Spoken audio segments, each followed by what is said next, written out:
And let's pass the station to Vic, all right, and continue the sharing from last week. All right, over to you, Vic. Okay, hi everyone. Welcome to Modernize Endpoints. I had shared the first session last week. I'm sure I hope everybody had your dinner. So I'm going to continue from here. I'm going to do a quick recap, but this is my profile. 50 years experience in desktop and device support.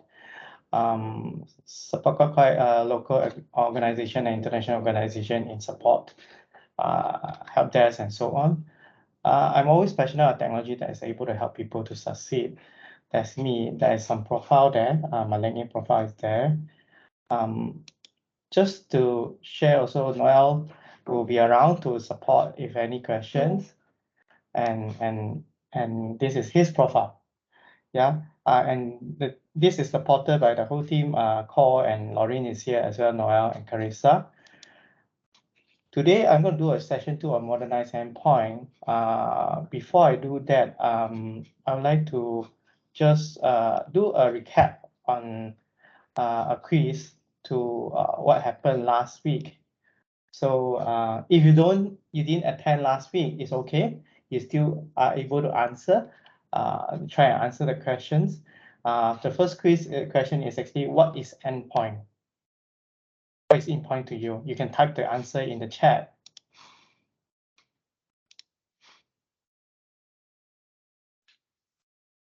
It looks like everybody is very familiar.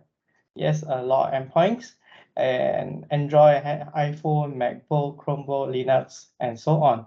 Yes, all the above. Last week, there was a question about what about Huawei Harmony OS, which is still yet inside. So that's another endpoint that's new. So these are endpoint.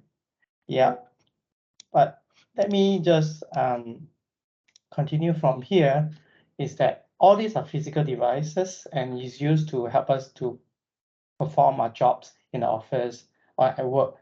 And the trend has changed from last time we used to use only a laptop to work. Now we work multiple devices. You can ask our team, Noel, Lauren, and Cole. We use WhatsApp chat a lot to communicate to work. Yeah, so that's one, correct. F is the answer. But just a quick recap of last week's session so that you also I can bring you up to speed about what have been discussed. One of the things is that endpoint is the doorway to connect to a network system. And it can be a system office network, home network, public network, and so on. And this network nowadays is connected to internet. So that's where internet make the network infrastructure wider, bigger, and yes, it's more accessible to a lot more information and resources, but at the same time, there's a lot of vulnerabilities. So that's one. The second part that we talk about is that having this access and the wider boundary of the network actually invites some challenges of somebody may come in to steal your data and so on. So that's where theft of data, phishing, malware, which I'm going to say more later, will happen. And there is some research done whereby actually one organization organization were hit by ransomware attack, 53% hit. And out of these 53%, 77% is actually hit more than once, And from here, on 2019, 34% of malware was through emails, documentations, and email. Email is one of the main communication tool for work. And there's also web-based. 23% is from web-based email. 54% is from Office document. Now you're fearful of sharing document. How secure is it? Hence, a lot of organization does a filtering, a firewall of all the emails and policy to control and manage it. So, but still, there's 54% of Office document as well. But the other part that is that top cybersecurity expert reported over 44,000 cyber attacks a day since COVID pandemic. And this actually bring a report of this pre-pandemic that has already latest report increased to 800%. So this is a lot. Previous session that I shared was during that time was only 400% in April, but this 800% was recorded in August news statistic. So this is a big jump, and all this vulnerability comes from the endpoint. And endpoint security, what to me, and I reflect on it, is very important. So from here, I'm sure you have seen this. I have shared the second part about Microsoft Endpoint Manager and Admin Center, which allows us to be able to manage devices. And inside the devices, we can manage the platform, the OS, operating system, as well as application. And as we manage all these things that we can do, and we can even do endpoint security and so on. All this have been shared. I'm going to go a bit deeper today, but based on all these feedbacks, one thing came in mind is that endpoint security is so important. Why so? If you define the problem correctly, you almost have the solution, but we need to know where is the vulnerability are to provide a solution. So from there, I'm going to bring you to common endpoint security risks. And this common endpoint security risk is actually listed in 6 items: device losses and outdated patches, drive-by downloads, phishing, ransomware, malware ads, or malvertising. So this is 6 items, but what does it mean to us? Device losses is usually leading cause of data breaches, like you lost your laptops and your device was stolen, and so on, lead to a costly regulatory fines. For example, I previously went an organization, one of the staff lost the laptop. And what happened was, who's going to bear the cost of the loss of laptop? Will it be paid by the staff or the organization? This is a debate much will only discuss when there was loss of laptop, but it will not even surface in discussion usually when you provide a new laptop to a new staff.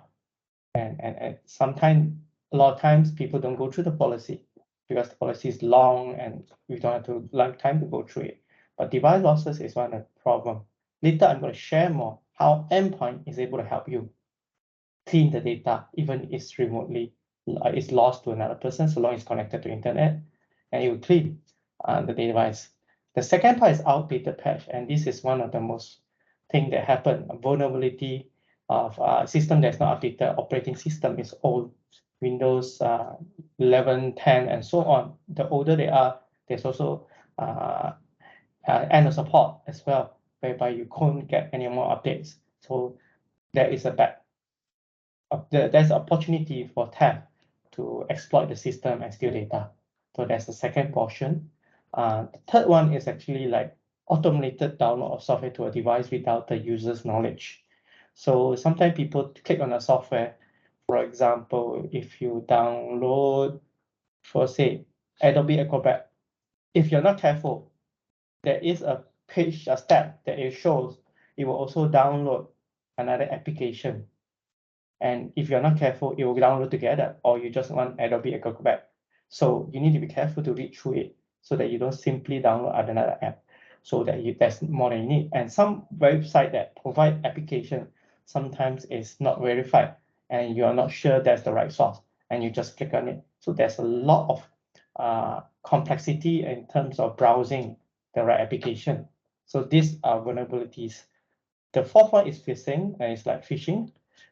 Manipulates target into sharing sensitive information, pretending to your mom, asking your bank account numbers, or pretending to someone else to WhatsApp you, or message you, or email you instantly to get your bank details, account number, and so on.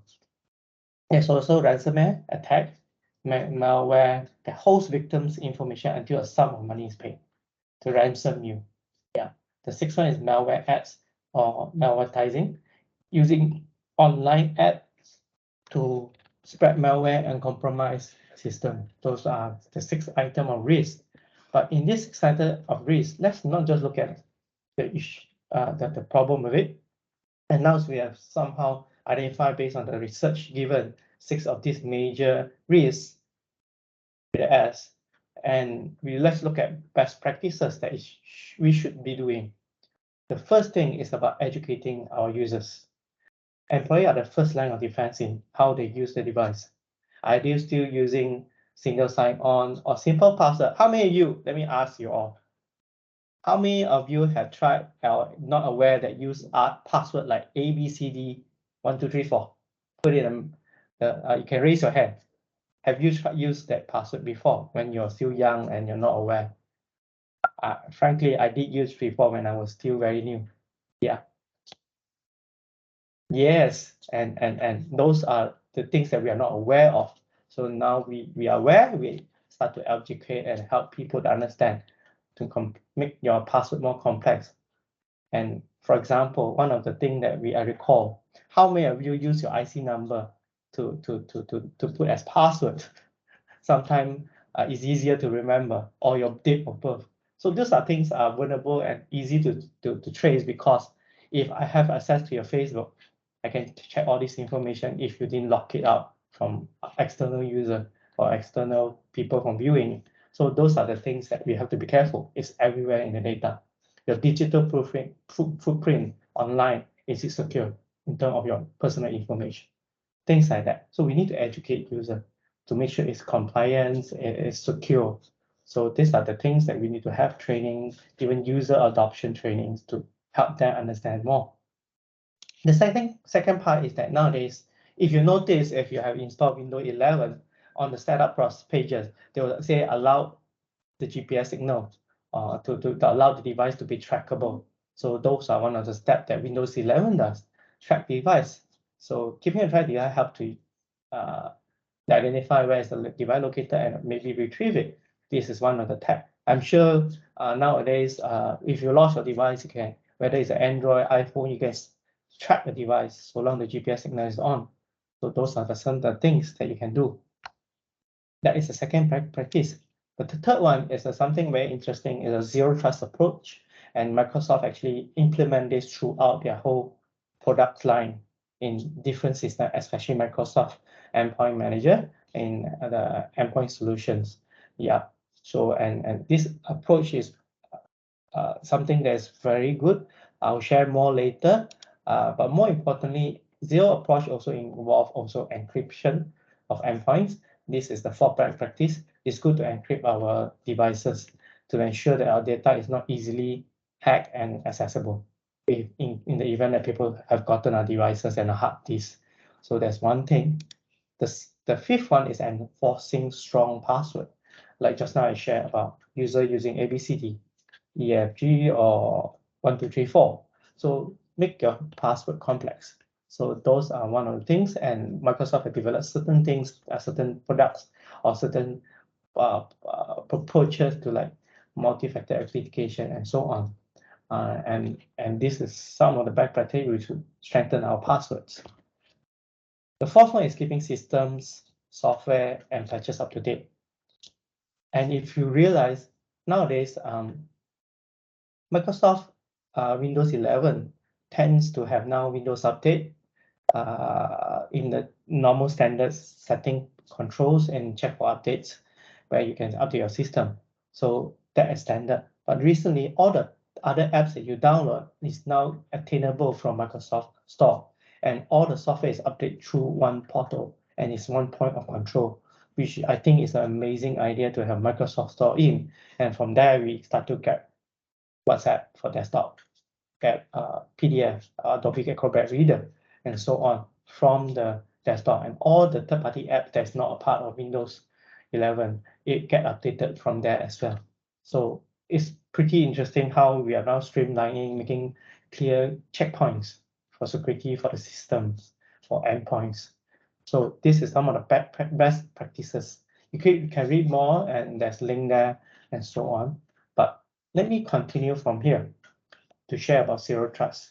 Zero Trust is a security strategy. It's not a product or services, but mainly it's an approach.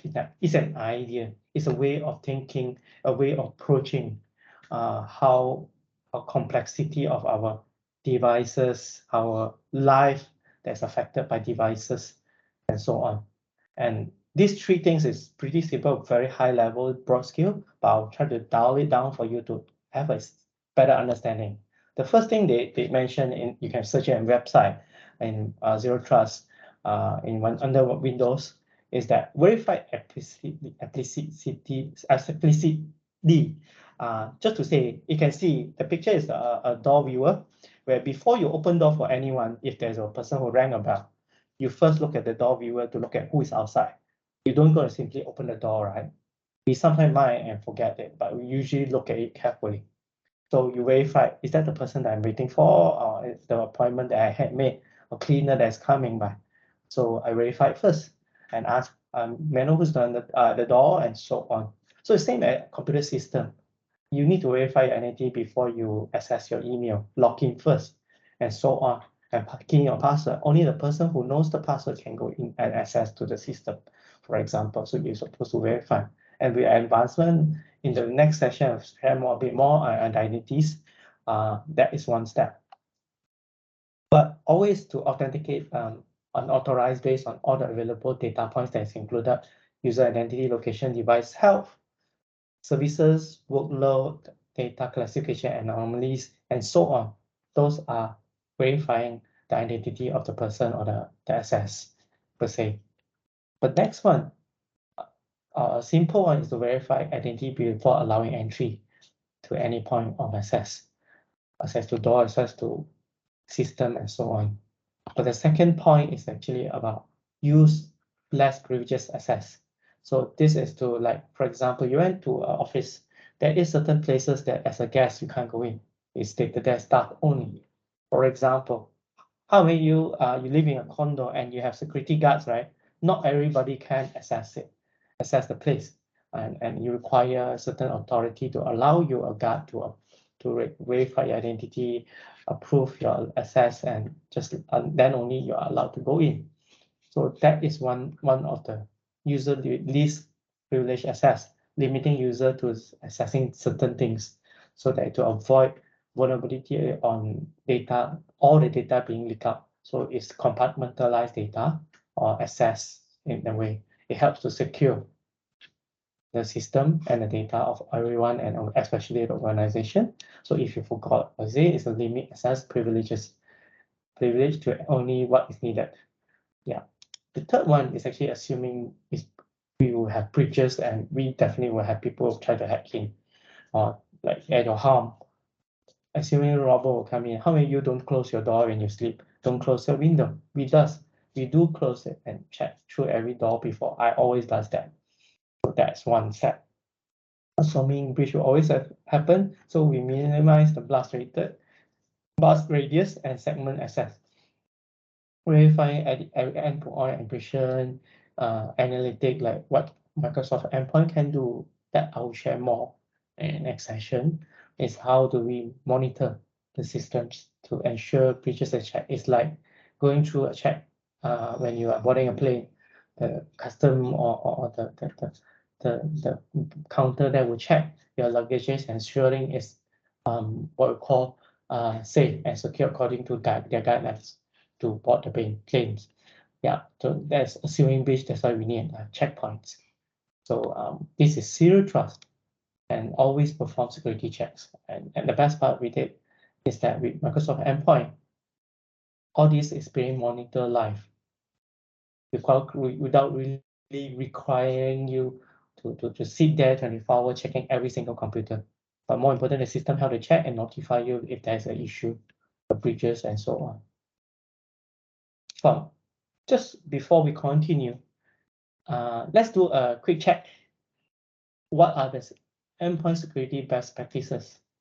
What do you think is? There's ABCD. Educate users, track devices, all of the above. Yes, thanks, Alfred. Anyone else? Yeah, it's all of the above. Yeah, so these are some of the best practices that's advised by Microsoft in the Microsoft website. So this is important, and these best practices will help us secure our system, our devices. Yeah, and I'm sure you remember just now I shared about Microsoft Endpoint and how it manages, and so on. And basically, to simplify, is to break down to devices, application, and endpoint security, as well as reporting system and monitoring. So there's also Azure Active Directory there. I'm not sharing too much, just to show you this. But from here, I will resume the next level where I also share about managing all this with Microsoft 365, whereby you have access to Microsoft Endpoint Management, Manager Admin Center, and with the feature of autopilot, that you enroll your device into autopilot, into the system, the MEM. You get to access all these features: unified endpoint, modern access control, modern provisioning, modern security. Everything is about modernizing. But more important, the word modernize is not about being ahead of the market alone, but it's not just about I got the latest tech. No, it's about being ahead of everything else so that you know how to make the best decision for your system, for your devices, so that you're always secure. So we always have to be ahead of it so that we are not left behind and vulnerable to attacks. So what I'm going to do is to share with you what is Windows Autopilot. How do you get your device on board, and how do you gain access to all these features? And from here, Windows Autopilot, I like the tagline where it says, unbox, log in, take off. How easy it is for, as a user, as a staff, that I got a new laptop and all I need to do, unbox, log in, take off, I can use my devices. Or how easy how convenient it is for any IT admin staff to prepare the devices. So in this sense, we will look at advantage of Windows Autopilot before I go into the operation and technicality of it. More important is ready to go devices. Once sent to you, if also can help you as an IT admin to free up your hours. Don't need to spend a lot of time with formatting devices. The device ready to go. Or have to prep and install a lot of system. The third one is just now I mentioned about improving user satisfaction. It's so easy that they just need to unbox the laptop, looks new, very excited, and use traditional last time when they log in, I need IT admin to help me install this and that. It's very troublesome. With autopilot, you actually have everything ready. And all they need to do is log in, the system will prep the device. And so the user does not need to worry about technicality. They just need to wait, sip a cup of coffee. They come back in, the laptop is ready to use and start working productively.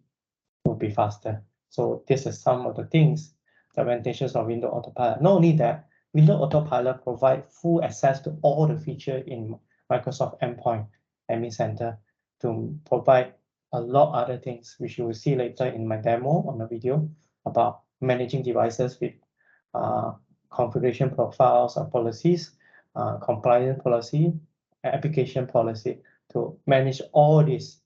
And these are some things that it was shown on the chart that I shown, a complex of it, but the simple term is managing all this with just policies. And it's pushed to all the devices beyond your own office network. It can be pushed to any devices so long that devices is connected to internet. Now, let's look at modern desktop provisioning. Imagine you hire new staff, yeah. So, and how many you have experienced that? And the company will prepare you a laptop, and you need to wait for it to set up for you, go through the process of preparing password and so on. So that is a part of the process that cannot be avoided. But let's look at this part. It can actually provision new desktop, new computer, or existing desktop as well. So let's say a new company just on board on Microsoft Endpoint Manager. So they can provision for existing desktop as well. They also can provision the laptop to be refurbished to factory reset or to a new device, empty device for a new staff to use. Autopilot, we call it autopilot reset. So it's very easy how that's done. I'll show you later. But more importantly, all this provisioning can provision profiles, user profiles, device profiles, policies, different policies I mentioned just now, as well as setting up what is needed settings. as required, and autopilot reset the application packages, application packages. So let's just move on. This is a simple chart. I know it's a bit complex. More importantly, it's simple as 1, 2, 3. You can see you can provision new desktop, existing desktop, and autopilot reset, and keep doing all this 1, 2, 3. So just focus on step 1 first about new desktop. Imagine a new desktop. The IT admin order online from the hardware vendor. The hardware vendors will send a partner's invitation to allow the vendor to access our system, our tenant account, so that to upload the device ID, the hardware ID, as is known as hardware hash.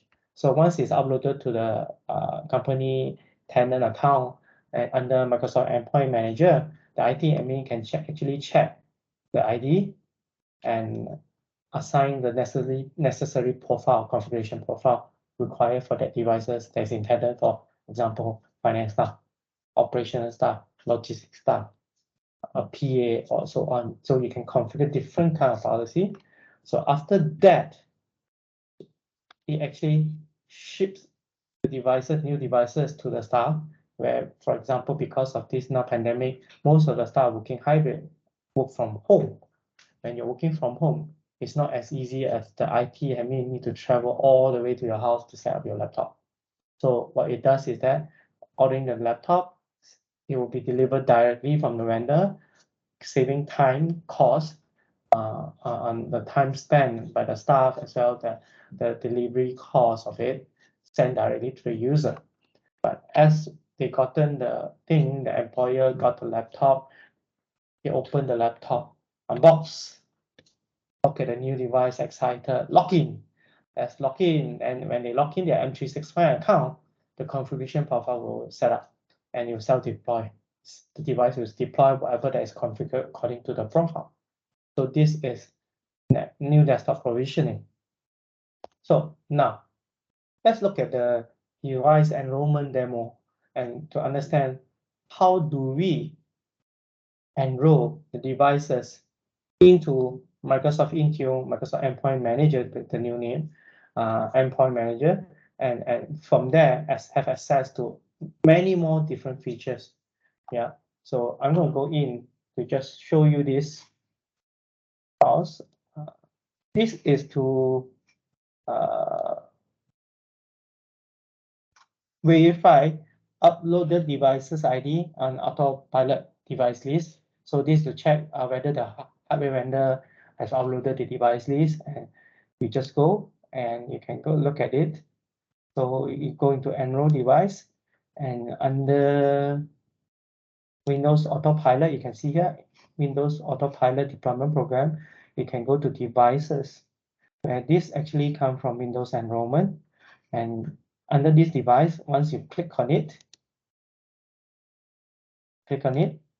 you will see all these devices. Let me slowly, okay, you can see these devices. This was the device I was trying to configure, and it's already here, just that it's not assigned.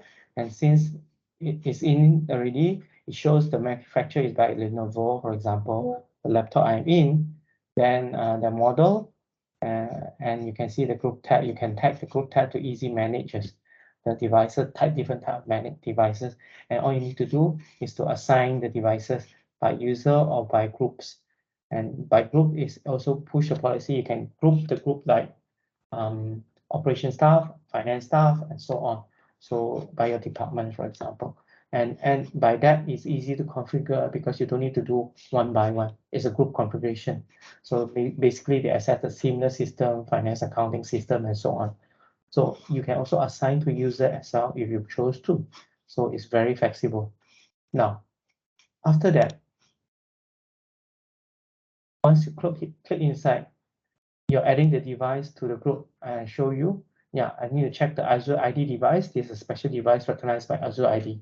Once you're on board on Microsoft Endpoint Manager actually tied it to Azure ID to help you manage these devices.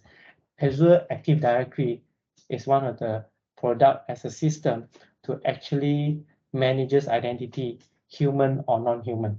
So access So it's like verify explicitly on identity. So this is the ID for devices. So, and as it go on, I'll show you this. After you got everything, you go on and copy the device ID, go to groups. As you can see, go to groups, you go to what I call all groups, and you scroll down to the My Identifiable Window Autopilot Lab. So once you click on it, all you need to do, assign that device and go under member. Yep, under member, you look for the device Azure ID, device ID, you paste it there, and you can actually or paste the device ID there. Yeah, you can find the device. So you can't find it, it's still not added. So you go to this add members. So you click on this and you search here. And now this is new and selected item is added in. So it take a while, maybe 10 to 20 seconds for it to show on the list, but it shows added. So refresh for a while and it would appear. So take a while, refresh, you see. It may take a bit while, let me fast forward.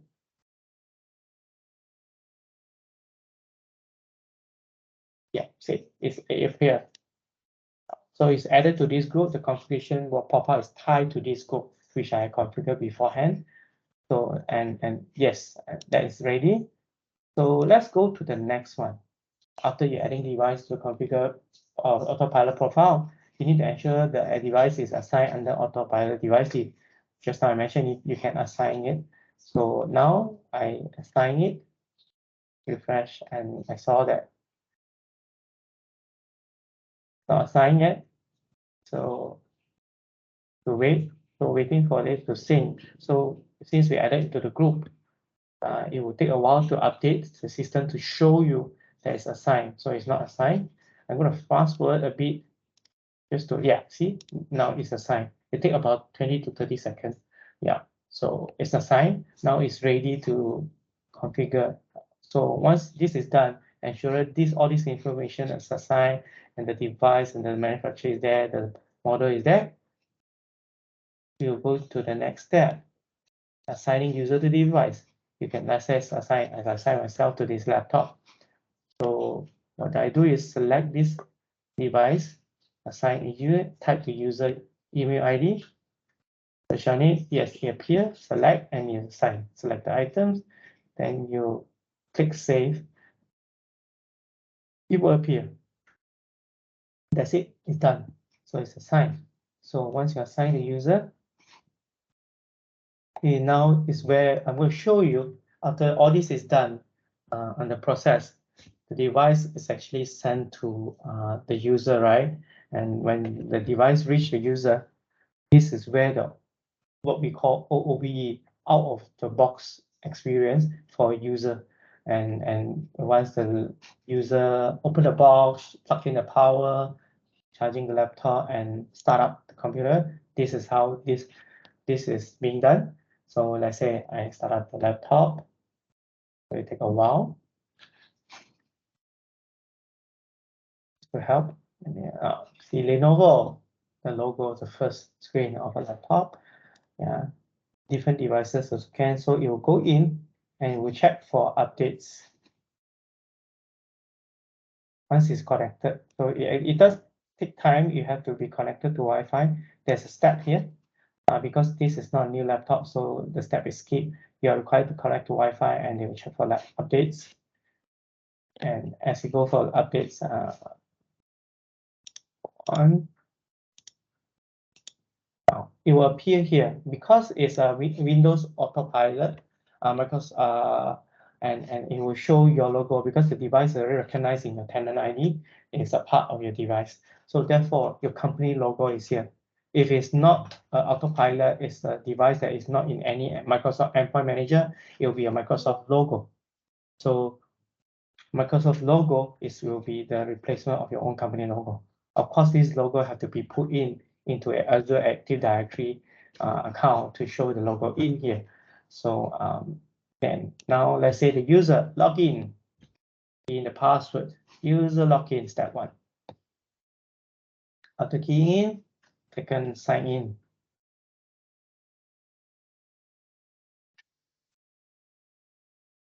So after you sign in,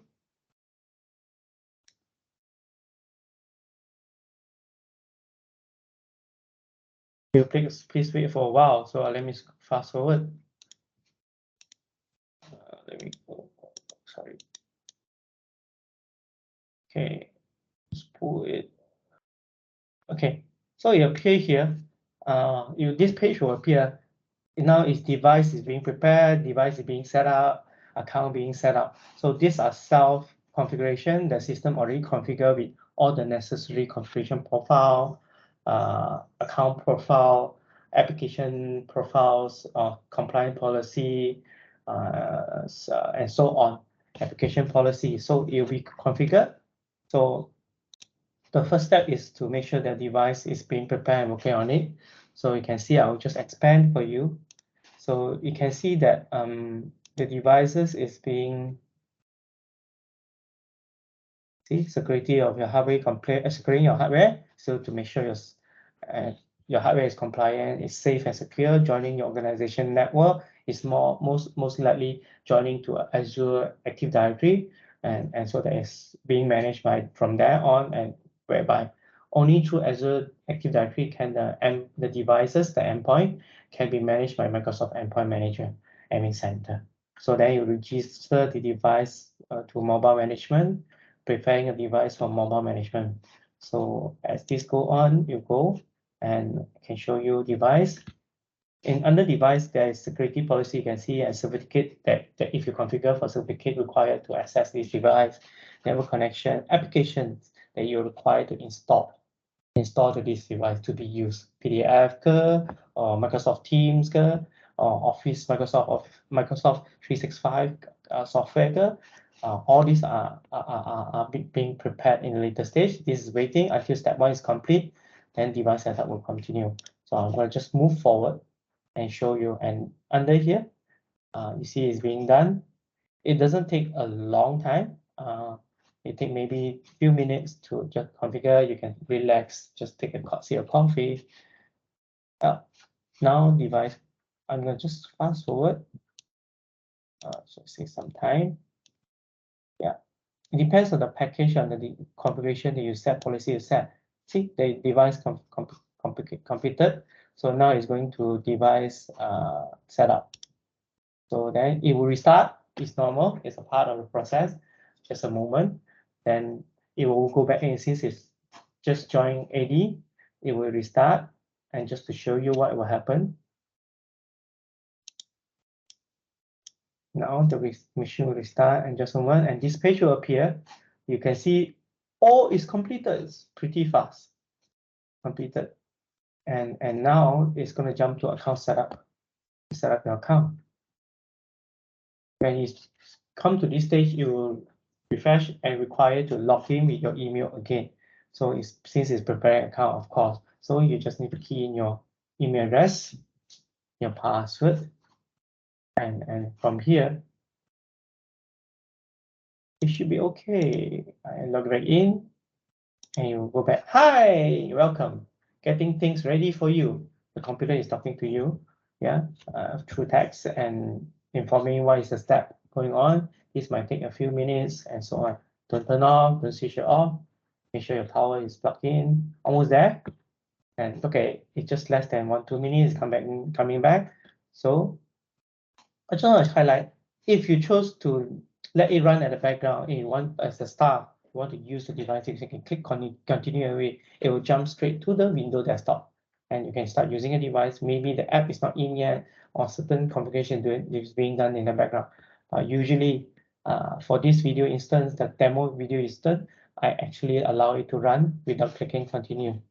So let me resume and show you. Yeah, configuration is done. So account setup, joining your organization network, security policy, certificates, application identifying, checking whatever that is needed. It's pushing. As you can see, it takes a while, about 5 to 10 minutes. So it's applied one policy. I only set one security policy. Therefore, there's one. If you set 5, there's 5. So of course, it takes a bit slightly more time. So it's identifying, it will inform the user what is going on. App app not set up needed, so it's not required. Now you reach this page. This is what we call Hello, Windows Hello. So it's a new security layer to configure passwordless login. So what does that mean? If next time if we are doing a security checkup, security session, we'll share more from there. It's mainly a more advanced security sign on, a verified specifically using your facial recognition. You can see just now the video was verifying my face and identifying the recognizing facial recognition. So you require a device with a hardware level. If you just go back just to show you, you saw that the blinking of the red light, that is to detect my face. So that camera has to be high resolution enough to do facial recognition. The system will tell you. If not, this tab will automatically skip. It will go to multi-factor authentication. So let me resume. Let's say you've done this, done your facial recognition, and I jump to here. Well, because I'm a more cautious person, I use every single security available. Don't call me a bit fanatic or what, but it's very secure.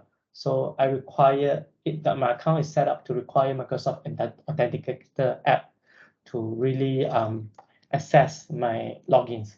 So in short, I have to approve it for my Authenticator app, Microsoft Authenticator. So I have to click approve on my phone. And when I click approve on my phone will prompt for a fingerprint. So I will use my fingerprint on my phone to approve it. So once that is done, you can see that I'll be allowed to log in. I'm going to fast forward just a moment. Now it will go to set up a PIN. This PIN is local only for this device. So it's for your fast access. It's restricted to this device alone. It's not widely used in any other login accounts. So it's a local login, and I'll set up the PIN. So as I set up PIN, you can see 8 digits, and it based on the policy that is set up. So and all set. And all you need to do is click OK, and you see. Once you click OK, what does it mean? Yep, you pop up to, voila, your device is ready, and your device is ready to use. And if you're using an M365, you notice your Excel, your Word, your PowerPoint is already within the Windows 11. All you need to do is to log in. That's all. And log in with the Excel or Word, and you can start doing your job, producing result, and do whatever you need to. So this is our box experience. It's already, yeah. More interesting, after the device is set up, how do you know what was set up and so on? You want a more detailed information. So in this simple video, I'm going to show you how to check the account. Is it managed by Microsoft Endpoint under your tenant? So you can go into access work or school account setting, open the settings, and can see connect by Viglio into my MTCS Sdn Bhd Azure ID. So you can see the info, click on it, and you see all these informations. It may look a bit small, like device installation, BitLocker. So BitLocker is enabled for our tenant, and account I set the configuration, and there's Microsoft Defender, pushing Microsoft Edge policy, smart screen is configured, device health monitoring, so that Microsoft Endpoint can monitor the device, then DMA guard as well, security, and there's more. So these are some of the settings. Let me just resume. Let me click on show more and show you. Even I set a policy, configuration policy to push or get the OneDrive ready even. So you don't need to log in manually. If you're using a personal account, you're required to log in.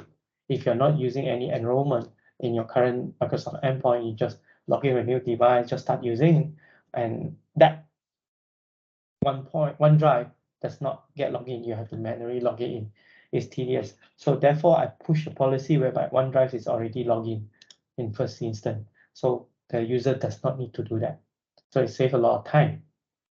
Imagining your organization managing so many devices. So with this policy, any devices that's enrolled to that profile, configuration profile, all these get pushed down to the devices automatically. So that's how convenient enrollment are. But more importantly, let me show you something here. If you notice down below, there's device sync status, it will inform you how the data status of the device profile and so on. You can sync it. There's a second part that I want to show you, advanced diagnostic report. You know, if you are a support staff, frontline support staff, IT admin, also a support engineer, desktop engineer, sometimes a user call you and complain about a problem, they do not know how to explain you, and you need some technical data. It's really troublesome. You have to access the system. If it's still able to remote, it's fine. But you can't. You have to walk all the way to the device and check. But with this tool, you can actually click create report. It will generate a technical data report of the device's issue, and that report can push and send to the IT admin and all that need to be done. And the engineer or the desktop engineer will be able to support the user more and resolve whatever issues that's being faced. So how easy is that? More important, after that, I want to show you that OneDrive. You see, it's already configured. There's nothing need to be done. Just to show you, it's already logged in first instance, and you don't need to manually log it in. You need sign in. So it's already there. So it's already pushed in automatically. That's how convenient it is. So some things are automated. I was used to the automated. So that's one thing. So, but what about existing desktop provision? It's slightly different for new devices because existing desktop, you need to harvest your own hardware ID, hard device ID. So to do that, actually, the IT admin harvest the device ID. You can harvest the device one by one, or you can do a group harvest. There is step in Microsoft Learn, whereby you can harvest the ID in group in batches. That's very easy. Requires some PowerShell command. I'm sure not very tough. If you need advice, maybe BK can help you with it. He's very good with PowerShells and so on. Yeah, that is one part of it. So until this part, you harvest the device ID, you can upload device ID, assign it again as the same process as a new device, and redeploy the system. This is existing desktop.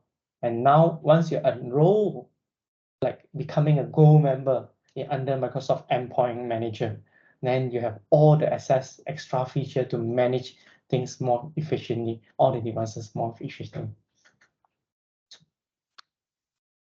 That's where this is a video example of harvesting device ID, uploading device ID. So it's the same as the previous video, just a slightly older device. You can do that. I'm not going to show this. I think it's the same, not much differences. So let me just move to the next. And this is also the same. It also configure the device as per the new device as well. It looks the same, no differences. It's how easy it is. So then you also verify configuration and so on is the same. But more than that, I want to share with you about autopilot reset. Imagine one staff using the laptop and he resigned or he or she resigned. What do you do as an IT admin? You need to take back the laptop, sign off, then you have to reset the whole device, reset PC, and it takes hours, right? It takes a lot of time. So, there is an option. What happens if during this post-pandemic, a lot of hybrid work? Some devices is far from your office reach. Some staff are working from home. You can't really do that. So what do you do? So with this Microsoft Endpoint Manager, you can go to the device list under device. I'm going to show you. Under device, just go to device. Of course, now it's a Windows. Go to Windows devices, and you select the device name, the devices that's going to be taken back. Just make sure that all the device there, refresh it a bit. So I need to find my device. Yes, this device, let's say. Okay, select this device. I check the actual ID, into ID device, and so on. So I go back to device, search. Yeah, I found it on the main Windows device. I click on it. You load the entire details of the entire device. Here you can see the device compliance data, configuration, what is configured, what application was configured. Even getting recovery key is easier here. So you can get all the device recovery keys here. User experience, so you can get a diagnostic of the device as well. So manage app, group, and membership, and so on. But more than that, let's look at autopilot reset. When you do ask the staff, keep the laptop on connected, and you send a command, you back up your data, the staff that is resigning, back up all his data. Okay, are you ready? So then I will reset the device from here. Click autopilot reset, and that's it. Then it's done. And once the user end will see a page whereby it will actually show device is required to auto reset. Is required to restart the laptop. Once it's restarted, it will auto reset. And it will wait for like 20 minutes or so, depending on the data size and how heavy is the laptop device. And I will configure. Actually, it's very easy. Imagine after that is done, it's already reset to factory setting, login screen, and so on. And you set the configuration profile to a new staff, for example, then you can just ask the logistic to go and collect the device and deliver it to the new staff. So it's how easy without going through the IT department, a third party, and jump back to a new user. So it's straight sent to another staff, a new staff. So that's how easy is autopilot reset. So those are some of the things. I think here, I just want to ask any question that you have over here about autopilot, the endpoint security. Vic, Lorraine here.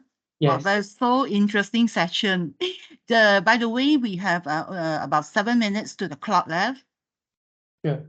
Thanks, Lorraine, for reminding. Anybody have any question you may have, or I'm going too fast? You would like me to share more? Any questions? Wait. Hi. Yeah, go ahead, Alfred. Yeah. Oh, it's okay. Okay. What if when the user take the laptop and the syncing process running, and suddenly there's no internet connection? Do the user need to redo it, or it will just hang there? It will come up with a fail, setup fail. Then they will require you to. It would even tell you actually your Wi-Fi disconnected. When I was doing my test, it actually notified me your Wi-Fi is disconnected. So it will resume once the Wi-Fi is back. Actually, if not, you can restart your device and you will go back to the setup screen again. Oh, okay. You'll be in a loop. So it will always in that stage until you set it up correctly. So that is fine. I tested it myself. It's okay. Okay. Okay. Thanks. Yeah, cool. Maybe BK, anything to add? Call.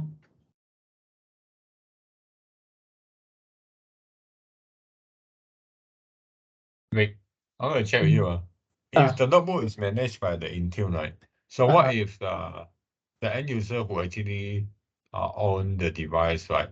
At that point, it doesn't have any network connection. Will it be affecting the login process? Yes, it will.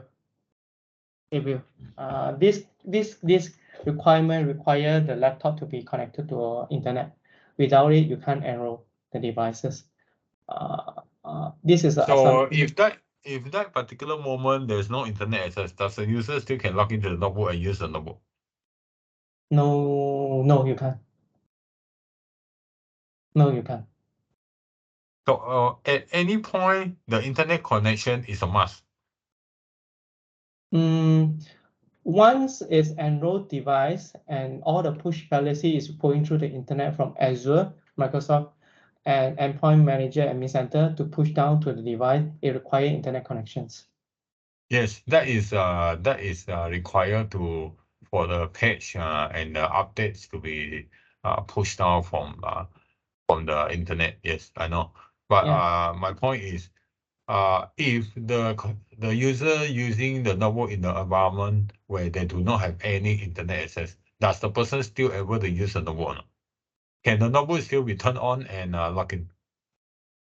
Then you don't configure as a what you call autopilot. You can do a standard Windows 11 configuration without Intune. You can't enroll for now. But once you log in, after you have internet, you can choose the automatic enrollment, manually log in is another option, another type of enrollment. No, I mean, yeah, I think you get my question wrong. I think the device already enrolled. It's enrolled already, right? And it's already managed by the Intune already. What I mean is, if at the environment where do not have internet access, does the user still able to use the notebook or not? Use the yes, device you or can. not? If it's enrolled and configured already, yes, you can use the device even without internet. It's fine. I think Cole, your question also asking on the ID, what actually is able to log in, right? Is it the locker, the account ID, or is it using AAD ID to log in or not? They say not internet access. Vic, I think this is his question. Cole, is it correct? Yeah, correct. Well, Yeah, if because at our environment, right, internet access is something that it cannot be guaranteed. And in a lot of area, right, we do not have internet access or very poor internet access. yeah, that's true, especially in that scenario. So it depends on where you ask the question. If it's a fresh new laptop or the device, the desktop is already resetted. It's the stage of preparation stage. Therefore, you need internet access to set up with Intune. So the device is not enrolled to Intune. No matter how, you must have internet access. In that sense, this window autopilot does not work. You have to set it up in an environment whereby there's internet access. So that's one way. But in the event that you're sending the device that does not require internet, then you can't even manage the devices through Intune as well, because it's offline devices. Then you might want to configure it differently in a different scenario. It will be a different wave or method in a local terminal set of configuration. Because this in Microsoft Endpoint require internet access.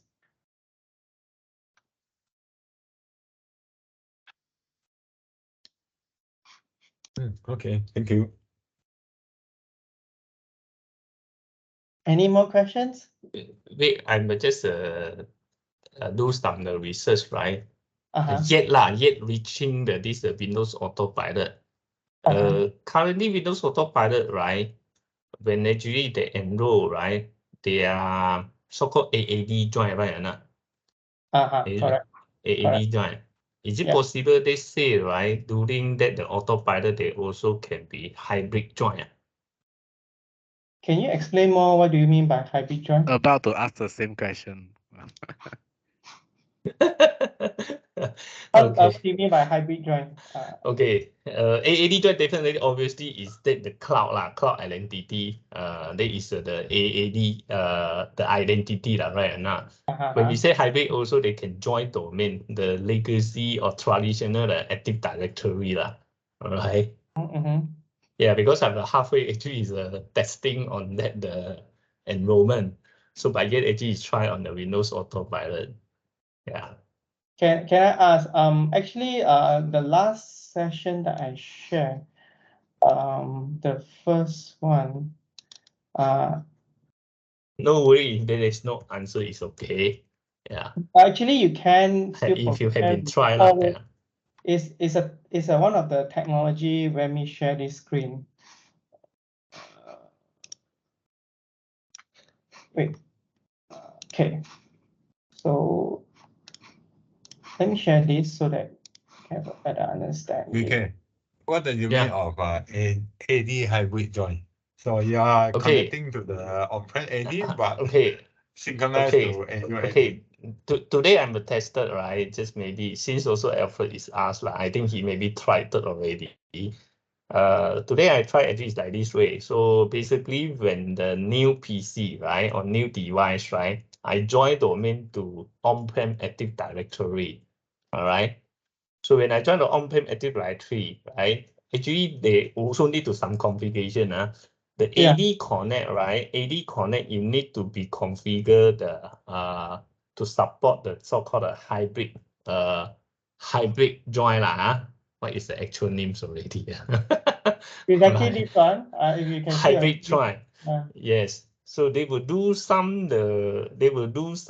actually is after that, right? Actually, they will do the so-called Active Directory. Basically, they will update some so-called on the schema Active Directory. So once actually this the device, right, already joined domain, a couple of minutes later, they will through the AD connect to sync, right?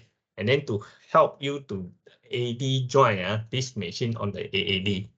So basically, this the device, they not only just a join domain on your on-prem AD, they also AAD join on your AAD. Yeah. So, but I yet actually try on the Windows Autopilot. That's why actually this question had been try this or not. Yeah. For what I read is that actually once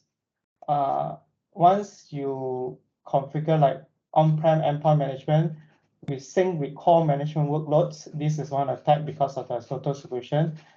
On-prem and mobile device management, which this one go through AAD to connect to Microsoft Intune. So this syncing will help to manage all the policy configuration, even with autopilot. It should work according to the deployment. And This is actually required the SCCM is on-prem. yeah. Assumption right now we don't have the SCCM. Yeah. This is configuration manager already. They call it config manager. Yeah, so this is one, but I'm also interested to know. But I do know that if let's say I do have a question more. It's like what if right the company had not configure Azure AD join connected to the current configuration manager and to do whatever on-prem, then they sync it here. Can it work? That I'm not sure. The answer is probably is a yes. Yeah. Well, the answer is probably yes, lah. Yeah. Yes, because of what I tried, right? They say, right, this device is the primary right now is the on-prem AD. After that, you also want the device also AD join, right? AAD join, yeah. Basically, the simple one, they say without SCCM, yet actually wait until that. With the Active Directory, they actually have a GPU. You just set a good policy, right? To tell all those on-prem devices, right, to AAD join on the endpoint manager, means Intel lah. Yeah. So it's work. Yeah. It will sync, yeah. It will sync. It will sync. Provided again, you must also AD connect must configure. Yes. Yeah. Yeah, this is the AD connect lah. Yeah. So I find this very interesting. Imagine if another app mobile device or device management app definitely doesn't have core management workload. This only work with configuration manager and Microsoft Intune. I find a link now. All right, just find out a link for you guys. They say Alfred also asked a question, might help. Yep. Yeah. I think the answer is a yes. Yeah, Alfred and I, we have the same question. Yeah. I haven't tried, but I just think of this: what if the customers that having the AD and want to use the endpoint manager, then there could be the question from their side. That's why I'm asking this. But your customer does have any SCCM or not? No. Yeah. No. I think it's possible, Alfred. I just find out this the article. Quite interesting. This is a third party, but we can do a trial. Yeah. Have you encountered people, organization using Huawei phone, which is a Harmony OS? Not me. Whereby you cannot manage that devices because it's a Harmony OS, not a part of the Google, yeah.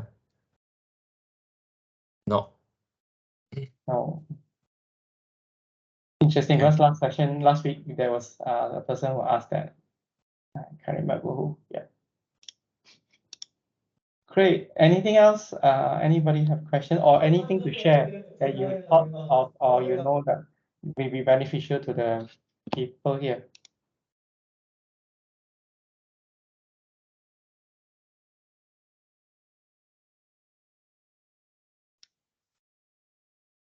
Cool. Looks like everybody is okay. I think everyone has got their question asked and answered by you or VK and evaluated by Alfred.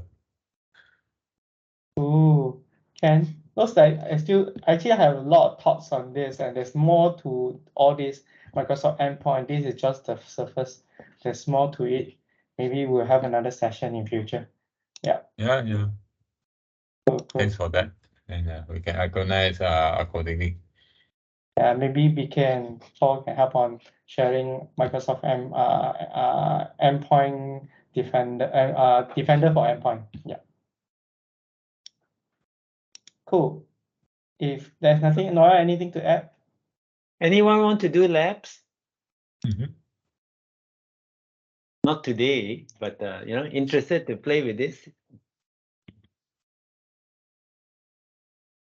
Well, drop it into the chat. Drop us an email. Drop us a WhatsApp message if anyone's interested to do labs. Nice. You see my penguin behind got a shield now. Mhm. Strong. All right. Cool.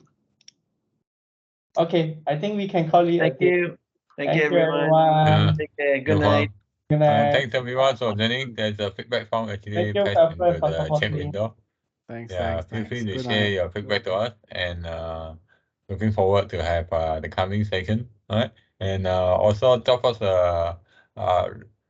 reach out to us if you would like to attend and participate in our hands-on lab, all right, for the endpoint management. All right.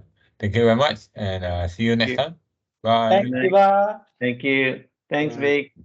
Thank Thank Good you, night. everyone. Good Thanks, night. thanks Bye. again.